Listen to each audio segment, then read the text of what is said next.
to attempt these two questions, together with some other questions which also might come from these subtopics. My dear students, let's now go to look at the causes and the outcome of the Jewish-Arab War. Remember, in our previous period, I gave you some introduction about the creation of State of Israel, that the State of Israel was created in 1947 after United Nations has voted to agree for the establishment of a new State of Israel. This is what we said last time, my dear students. And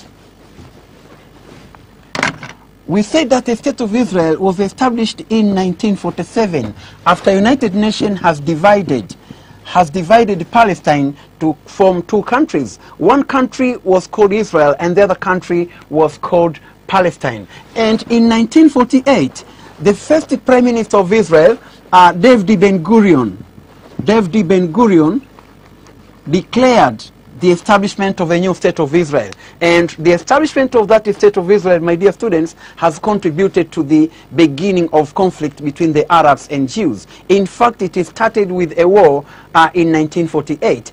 As a result of that creation of State of Israel, my dear students, there was a series of war which was fought by this, by the Arabs and Jews, and that war started in 1948, as I've said. And this war, my dear students, was fought between Israel and five Arab nations. Here, my dear students, we are talking of countries like Egypt. There was Egypt. There was Lebanon, there was Syria, there was Jordan, and there was Iraq. So five countries joined together to fight against, Israel, and that was 1948. My dear students, another war followed in 1956. And my dear students, this war of 1956 was called a Suez Canal War. Why Suez Canal War? It was called the Suez Canal because one of the reasons for the outbreak of this war, it is about the control of Suez Canal, where the British and the French wanted to continue to control the Suez Canal. In fact, they wanted conflict between Israel and Egypt not to come near the Suez Canal, and they wanted all forces to withdraw from the Suez Canal. So Israel withdrew, but Egypt rejected, because Suez Canal, they said, it belongs to their country. So as a result of that, the French and the British, they joined forces to come to attack Egypt, and this war therefore included three countries: Egypt in one hand, Israel, Britain, and France on the other hand, and that is 1956. My dear students, in 1967, yet there was another war which was fought between Israel and Egypt, and this war was called the 6 Days War. It is called the 6 Days War because this war was fought for 6 days. It was fought for 6 days between Israel and Egypt. In fact, Egypt was leading other Arab countries to fight that war, and that war, of course, ended with the victory to Israel. And also, the Arab nations lost. They lost a part of their lands. We shall come to see it in detail. In 1973, my dear students, there was another war, and this war was called the Yom Kippur. It was called the Yom Kippur War. This war was fought in 1973, and my dear students, this was called the Yom Kippur because the war started during the whole Jewish festival of Yom Kippur, and the timing was correct because at that time most of the Jewish soldiers, were on holiday. So Egypt attacked Israel because they knew that most of the Jewish soldiers were on holiday. So, my dear students, this is the way we can describe about wars which was fought. So, our lesson of today, my dear students, it is about the causes and outcome of the Jewish-Arab wars of 1948, 1956, and 1967 and 1973, and their impact. So this is what we are going to look at now. So let's look at the causes of 1948 Arab-Jewish war. First, of course, we said war started in 1948. soon after the declaration of a new state of Israel on May 14th, 1948. Remember I said declaration was made by David Ben-Gurion, and the moment Israel declared their nations, then the Arabs started to organize for war, trying to oppose the declaration of that new state of Israel. Let's look at the causes for the 1948 Arab-Jewish War. The creation of state of Israel without the consent of the Arabs. Consent of the Arabs. That means the state of Israel was established by United Nations without consulting the Arab nations. That means the Palestinian people were not consulted about the establishment of state of Israel. Remember, what has to be divided there, it was Palestine to form two nations, Israel and Palestine on the other hand. But the Palestinian people are not consulted. There was no referendum in that country which would ask people whether the Jews or the Arabs who live in Palestine to make a decision. Decision was made by United Nations. And to prove this, my dear students, even the Arab delegations, even the Arab members of United Nations, they walked out during the voting for establishment of a state of Israel in the United Nations in early in 1947. So this is the first reason which led to the which causes the Arab-Jewish War of 1948. Another thing which caused the Arab-Jewish War of 1948, my students, is the withdrawing of the British forces from Palestine. Withdrawing of the British forces from Palestine. That means the British forces withdrew from Palestine without a proper power handover arrangement. There was no proper power handover arrangement. That means they just moved out of Palestine without a proper handover. So for that case, after they left Palestine, then the Israelis just came and filled the vacuum. Remember, even before the establishment of that state of Israel, already the Jews had already started the plan of taking over Palestine. They had already started the plan of taking over Palestine by establishing some terrorist groups, which of course we have said about in the previous lesson. Irgun, there was Haganah, and so on and so forth. And we even mentioned people like Moshe Dayan, who took a leading role in the, in that terrorist group called the Haganah, and so on. So the British just left Palestine without a proper power handover, and that left a vacuum which was then filled by the Jewish. At that time, the Jews were very strong compared to the Arabs. So that is the that is the second. The third, my dear students, is that large number of Jewish immigrants between 1940 to 1947. 1940 to 1947. My dear students, here we are talking about Zionism. Zionism, remember, is the Zionism is the movement which intends to bring all people who are Jewish in origin to come back to Israel, regardless wherever they live. If they are living in Europe, if they are living in America, their ancestors come from that part of Palestine, then they have the right to come back to Palestine and establish their home there. So large number of migrants between 1940 to 1947 is one of the reasons which led to the Arab-Jewish War, because the more those people come, the more those people were taking over land which was previously occupied by the Arabs. So that contributed to Arab-Jewish War of 1948. My dear students, after looking at those causes of 1948 Arab-Jewish War, let's now go to impact. What are the impact of 1948 Arab-Jewish War? The first impact is that Israel occupied more land than the UN plan had offered. Israel took more land than what the UN has offered. Remember, Israel was given 56% of the Palestine land, and the Arabs, of course, were given 43% of the Palestine land. But at the end of that 1948 war, most of the land, in fact, the size of Jewish land was increased more than what they were given by the United Nations. And as you can see here, my dear students, this is 1946, as you can see here. And what is painted green, this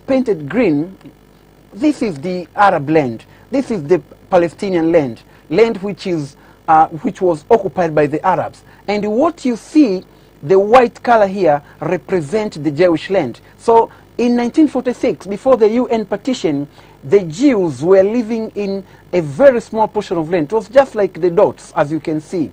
And this is 1947, after the UN partition, this is the UN partition plan of 1947. And as you can see here, my dear students, the Jews were given 56% of the land, and the Arabs were given 43% of the land, as you can see. You see? So land here is decreasing. The Arabs had much more larger land here, but in 1947, at the UN partition plan, the land was decreased. If you go to 1949 to 1967, remember, 1949 here was after the 1948 Arab-Jewish War, and 1967, it was just before the 6 Days War. So you can see, this is now the land of Arabs. The land has been even more reduced, and this is Gaza, as you can see. So, my dear students, this is Israel. So that means the territorial size of Israel has been increased even more.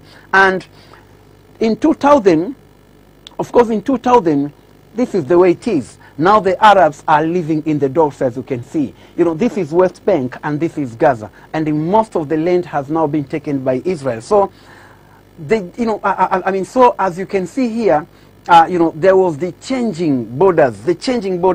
So this has to become, one of the impact. The second impact, my dear students, is that 100 of Palestinian people became refugees in the neighboring countries. And after the war, Israel refused those people to return to Palestine. So the millions of Palestinians, they became refugees to the neighboring countries. Some of them went to, some of them went to live in, they went to live in Lebanon. Others went in Jordan. Others, in fact, they went to Syria. Some others went to North Africa, in Egypt, and so on. And even after the war, Israel refused those people to return to their homeland. So that is another very important impact. Another impact of 1948 Arab-Jewish War, my dear students, is that the relation between USA and Israel was strengthened. The relation between USA and Israel was strengthened. The relation between USA and Israel was strengthened. Remember, because of that 1948 war, and because of the fact that many Arab nations joined together trying to destroy Israel, the United States of America felt that they have the responsibility of defending Israel by using whatever means possible. So, since then, United States of America has been providing weapons and other financial and technical aid to Israel until now as we speak. So the relations between United States of America and Israel was strengthened because of the, 1948 Arab-Jewish War, due to a fact that the Americans then they realized that if they don't help Israel, then Israel one day is going to be destroyed, because so many Arab nations joined together, and Israel felt that they were the lonely country in the region, a country which is surrounded by the by the Arab nations, the one they referred as the enemy. So, my dear students, as you can see, this is also another very important impact of the 1948 Arab-Jewish War. But, my dear students, let's now come to a very important part of this lesson of today. Let's ask ourselves a question. Why Arabs were defeated in 1948 in that Arab-Jewish War? Why were they defeated?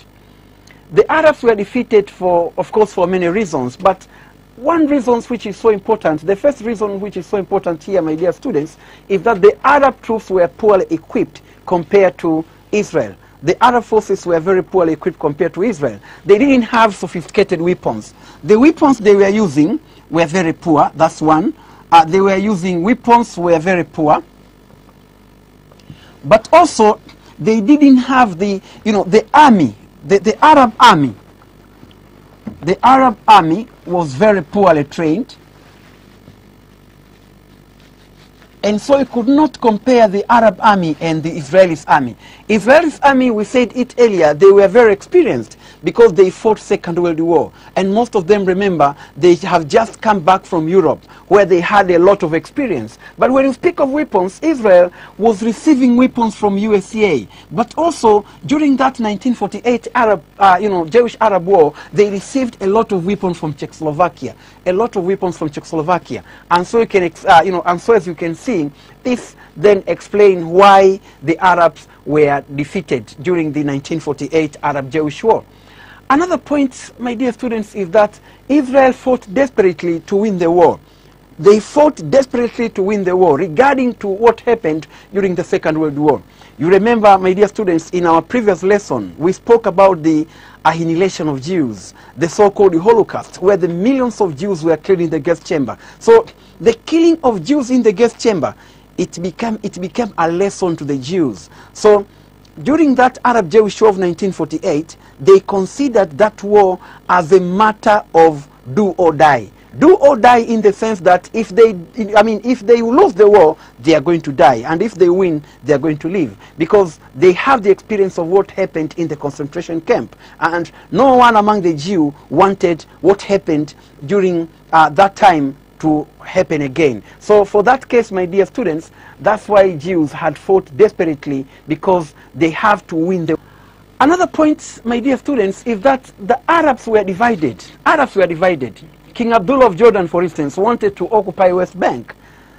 While other Arab nations were going to war, King Abdullah of Jordan, in fact, withdrew from the war. And in fact, he made an agreement with Israel that he's going to take West Bank. So you can see some of the Arab leaders were ambitious of taking Palestinian land. And this is exactly what happened, that after 1948 Arab-Jewish War, King Abdullah of Jordan then was given West Bank. And this also contributed to the defeat of the Arab nations, because those Arab nations were divided.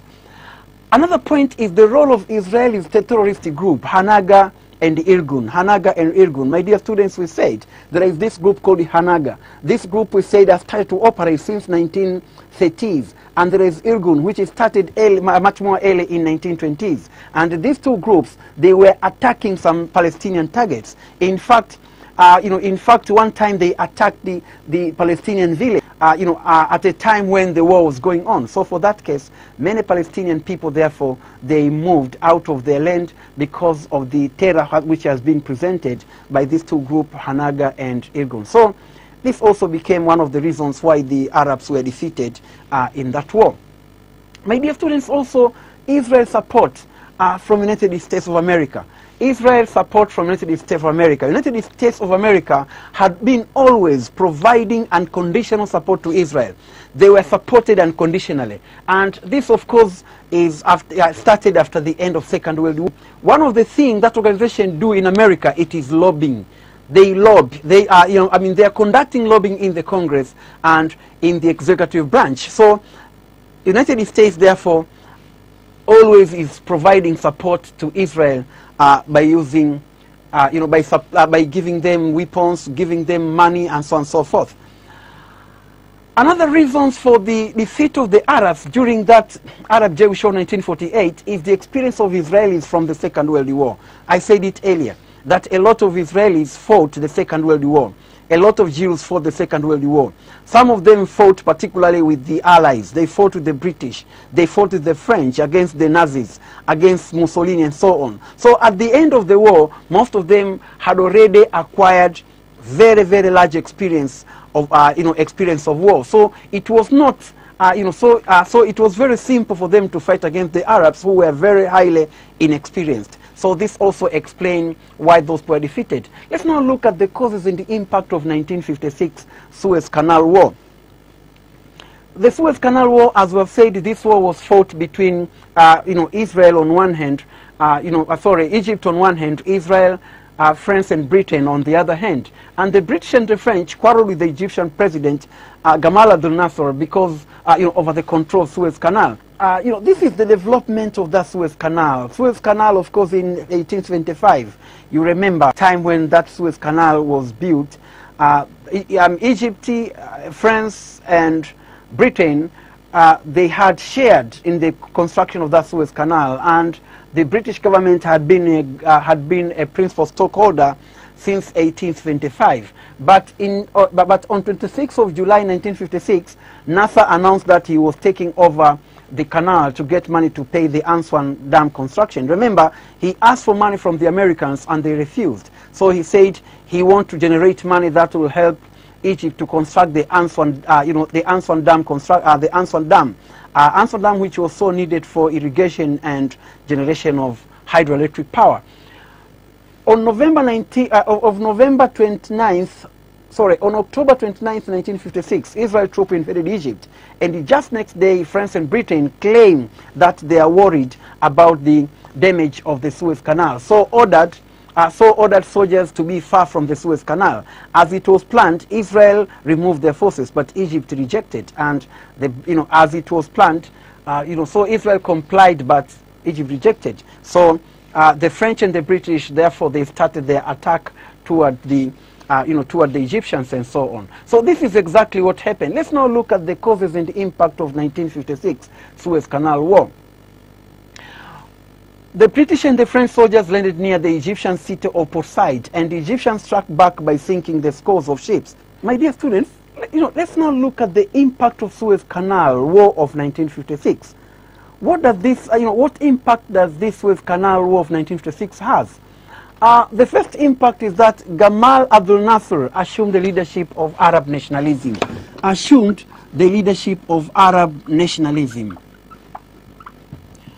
In fact, since that 1956 Arab-Jewish War, Gamal Abdel Nasser was considered as the leader of all Arab nations, all Arab nations, because of the way he stood firm to fight against Israel, to fight against Britain and France. In fact, he won a lot of respect from from the Arab nations.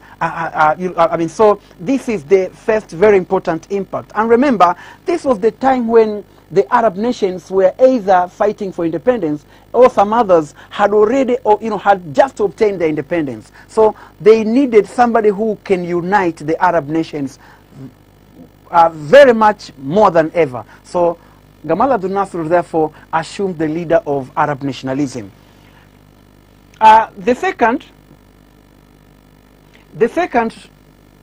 my dear students, is that the Prime Minister of Britain, who was called Robert Anton Eden. Robert Anton Eden, in fact, lost popularity and defeated in the election. He lost popularity and defeated in the election just a year.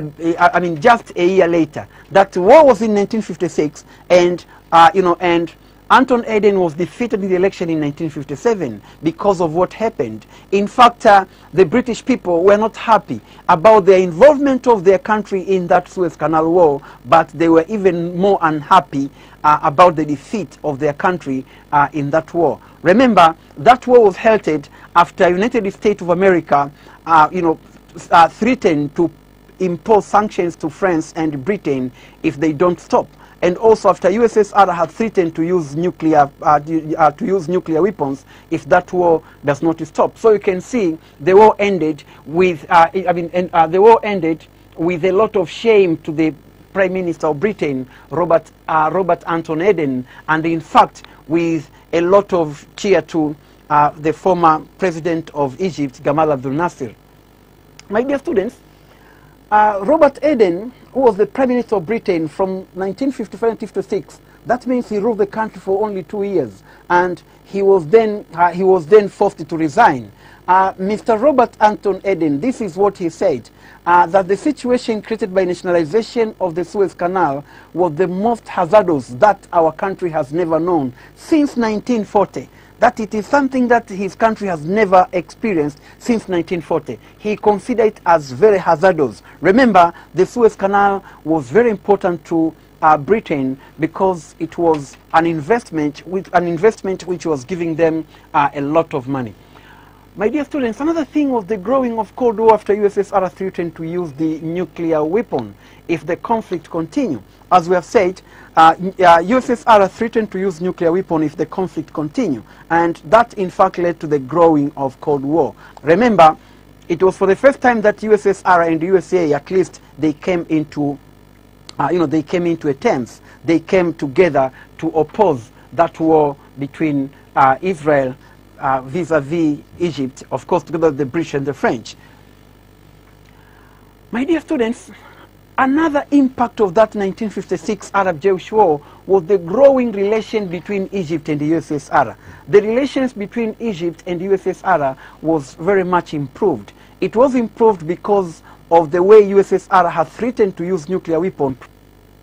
Let's now look at another war, which is the 6 Days War. Of course, as we have said, this war was started on June 5th, 1967, the 5th of June, 1967. And of course, I said it earlier that this war was called the 6 Days War because it was fought for 6 days. It was fought for 6 days with a victory to Israel. In fact, in a very short time of 6 days, Israel succeeded to wipe out the powerful Egyptian air forces. Egypt had a lot of warplanes which they just bought from USSR, and all those planes were wiped away by the Israelis air forces. And Israel tank then smashed the Egyptian army into, in Sinai and raced across the desert to the West Bank and so on. Because of this war, the Arabs lost some lands. For instance, Jordan lost West Bank. Lebanon lost the Kar Valley. Syria lost Golan Heights. Egypt lost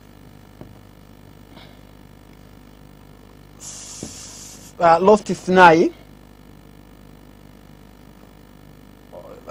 Lost Sinai, of course, and Gaza. So you can see, my dear students, this is what happened.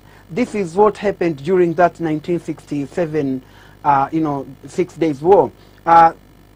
Israel got a very large victory to that war, and and this is the way that war has ended. My dear students, another war which was also fought, it was called the Yom Kippur War. Yom Kippur War. Of course, we have said about this Yom Kippur War of 1973. This war, of course, was started by Egyptian forces, and Egypt and Syria army attacked Israel, and the date, as I said earlier, was very carefully chosen because they chose the day which was the day of Jewish festival, the festival of Yom Kippur, where a lot of Jewish soldiers were on holiday. So they wanted to smash the Jewish army.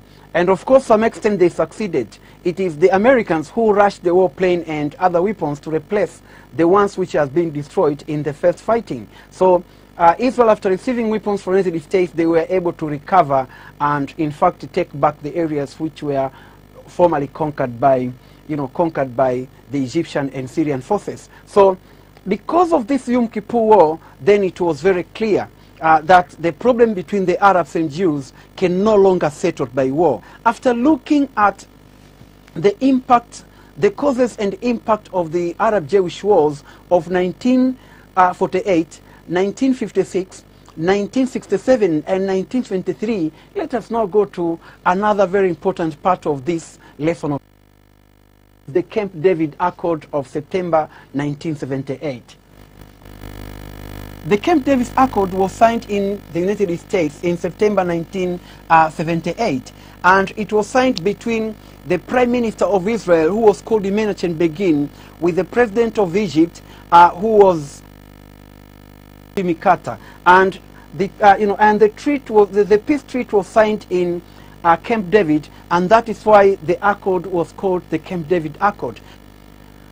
My dear students, as you can see, this is the picture which shows the United States President Jimmy Carter bringing together two leaders who were formerly enemies to each other.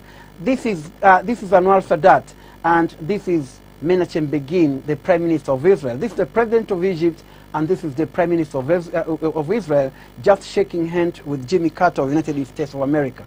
My dear student, my dear students, let's now look at the agreement on Camp David Accord. What have they agreed?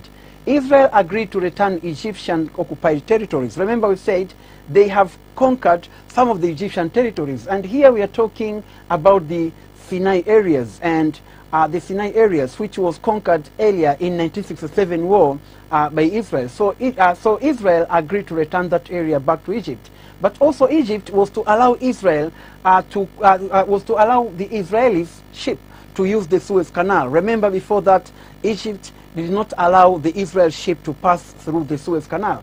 Also, another thing which was agreed was that Egypt should supply Israel with oil from an oil well at Southern Sinai, which has been just just opened.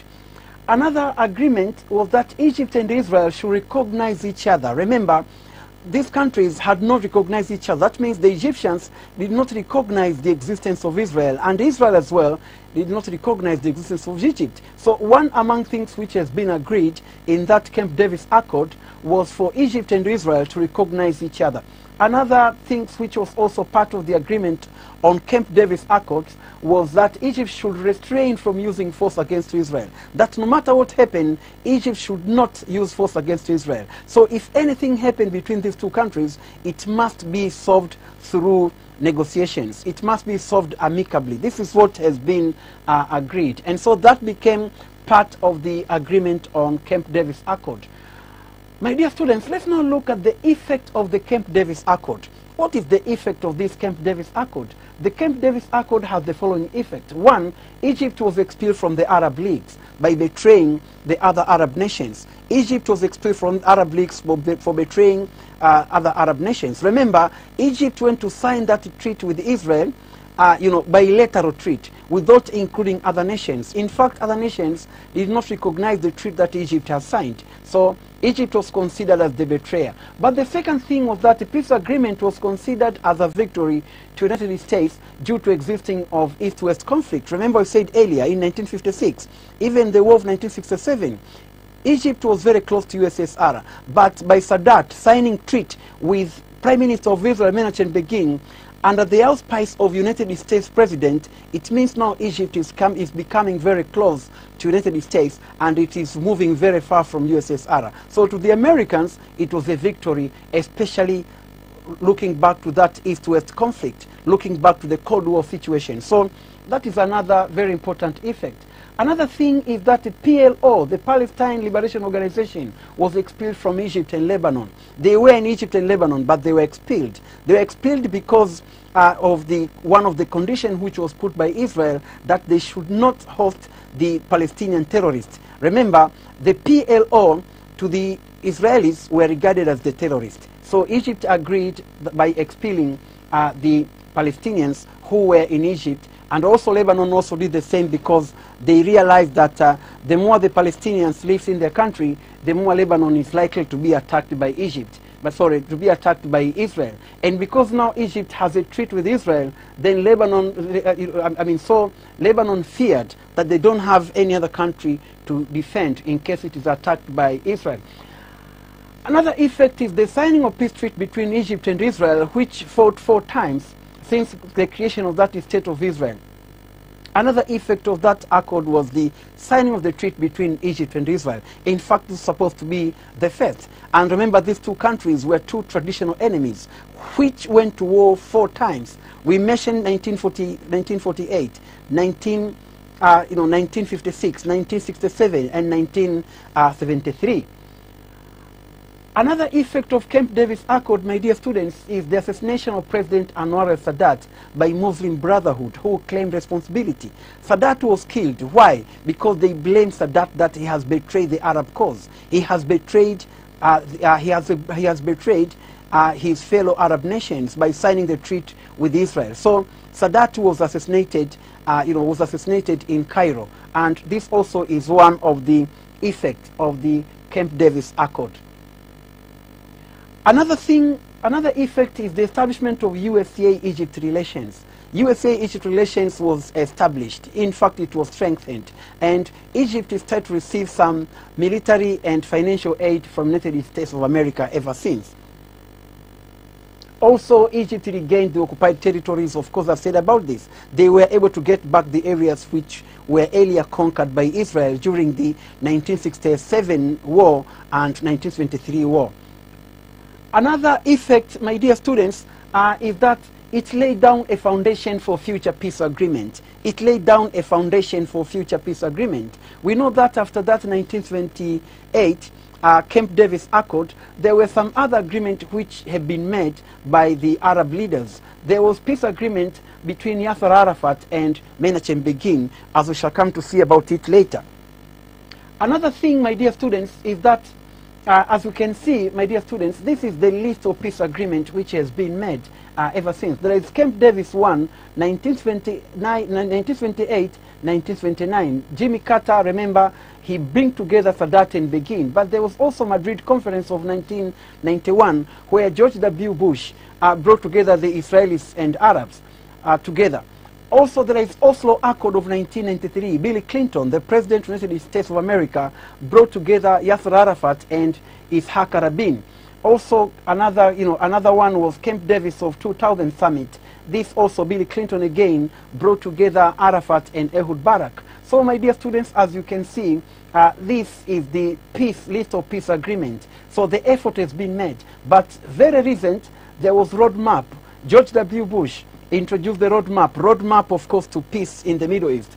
And also, Barack Obama came up with what he called a two-state solution, where the Jews and the Arabs, they can live together, whether two states can be established. A Jewish state and an Arab state can be established side by side. This is what was said by Barack Obama. So as you can see, my dear students, there has been some efforts to solve that problem, to solve that conflict, which of course we said earlier in the last lesson that it was one of the long existing conflicts in the world.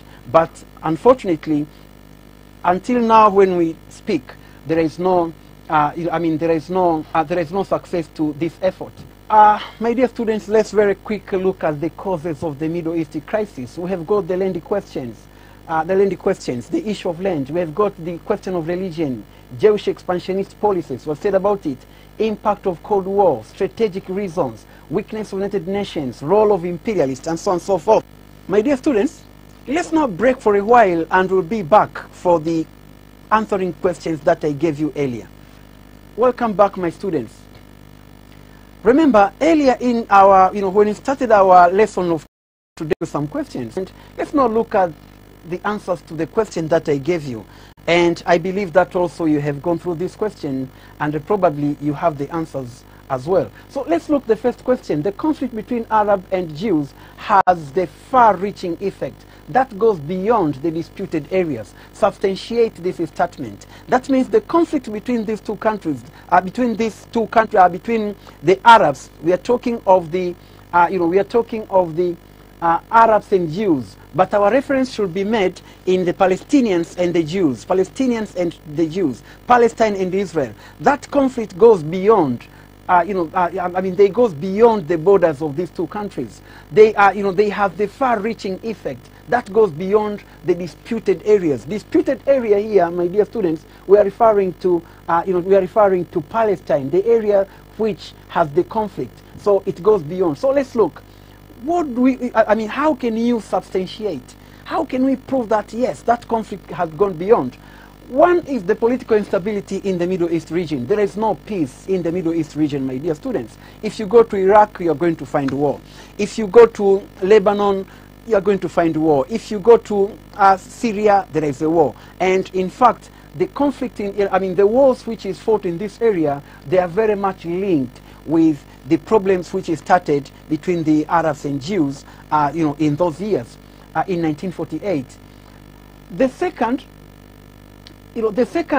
reasons that we can use to substantiate this statement is the rise of terrorist movement. There is the rise of terrorism. This is another impact, the rise of terrorist movement. If you go to Lebanon, you're going to find a group which is called Hezbollah. A group which is called Hezbollah. But also in Lebanon, there is also some Christian, the Christian militias. These Christian militias, they are supported by they are supported by Israel. They are supported by Israel. So you can see, in places like Lebanon, there is also a lot. There is always a lot of terrorist group. But also in but also those terrorist groups which operate in Palestine, sometimes they go beyond. You can look back, my dear students, to what was called the Black September. The Black September. You know, a terrorist group which was led by a man called George Habash. This has been one of the very fierce terrorist group ever. So this is the second impact. The third impact is internationalization of the conflict. Internationalization of the conflict. The conflict has been internationalized. That means whatever happened in Israel, whatever happened in Palestine, then it has to involve people of other nations. And of course we said in the previous lesson that it is because of religious importance of that place. For instance, we mentioned about Jerusalem, that in Jerusalem it's a whole place for the Muslims, for the Christians, and for the Jews, because of what I've already said. So that conflict has been internationalized. But in the previous time, it was internationalized because of the existence of Cold War. Another effect is the effect brought by refugees to neighboring states. The refugees, people who are running away from their countries, the Palestinian refugees, they were not only affected themselves because they have turned to be the refugees, but they also affect, they affect the people of the places where they are moving into. So the neighboring countries like Lebanon, for instance, like Syria, Jordan, Egypt, and other North African countries have been affected by the large number of Palestinian refugees who are flowing to come to their countries. Another point here is militarization of the countries in the Middle East, led by Israel, Saudi Arabia, Iran, Syria, and Iraq. There has been militarization. The countries are establishing, they're expanding their military forces because of the tension. Because of the tension, there is one thing which has been referred by some of the political scientists, which is called the balance of terror. That means in that region there is balance of terror. And so each country believes that the only way a certain country in the Middle East can survive, it is for that country to have a lot of weapons and very large army. Today, as we speak, my dear students, Saudi Arabia is a country which is leading for buying weapons from the United States of America. And Israel is leading for receiving weapons from the United States of America. So you can see, we have Iran, for instance. Today it is trying to develop nuclear weapons. We have Syria, we have Iraq, and so on. So militarization in the region has been increased because of the, because of that Arab-Jewish, because of that conflict between the Arabs and Jews. Another effect is psychological torture of the people who live in the surrounding areas. Some people who live in the surrounding areas, they have been tortured psychologically. For instance, Lebanon. Ever since the State of Israel was established in 1948, people who live in Lebanon, they have never known peace because of the refugees who come to their country. But also sometimes Israel is attacking Lebanon, either direct or indirect. So for that case, my dear students, you can see people who live in the nearby area, nearby countries, they are tortured psychologically. But another thing is assassinations or attempt assassinations of leaders. Some leaders have been assassinated, or there were some attempt assassinations. You can make reference to Ishaq Rabin or Anwar Sadat, who were assassinated by their own people because of that conflict. Sadat was assassinated, we said one of the reasons is because he signed the treaty with the Jews during the Camp Davis Accord of 1978. But Rabin was assassinated because he signed the treaty with Arafat in 1993, as you can see. So this also is one of the effects. My dear students, let's now come to the second question. And the second question says, examine the obstacles of peace agreement in the Middle East between the Arab and Jews. What is the obstacles of peace agreement in the Middle East between Arab and Jews?